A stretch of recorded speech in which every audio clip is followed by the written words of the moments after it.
आपल्या ओळखीमध्ये आपल्या एखाद्या नातेवाईकाचा, मित्राचा, जवळच्या मृत्यू होतो आणि तो अवेळी होतो, म्हणजे तरुण वयात होतो, म्हणजे त्याचं जाण्याचं वय नसतं ते.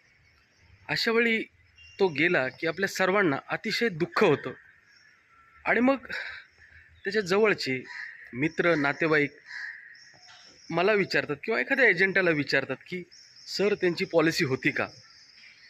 कारण करुणा येते आपल्या हृदयामध्ये. असं वाटतं की त्याच्या कुटुंबाला, त्याच्या मुलांना काही मदत होईल का? तर हे नंतर वाटण्यापेक्षा अगोदरच आपल्या जवळच्या मित्रांना, नातेवाईकांना जर आपण अवेअरनेस किंवा थोडं कल्पना दिली की पांचाळ साहेब आहेत आपले ओळखीचे, त्यांच्याकडे इन्शुरन्स करून घे, कारण उद्या अनसर्टनिटी आहे, आपल्याला कुणाला काहीच माहिती नाही आहे. सो असं आपण मदत करू शकतो एकमेकांना.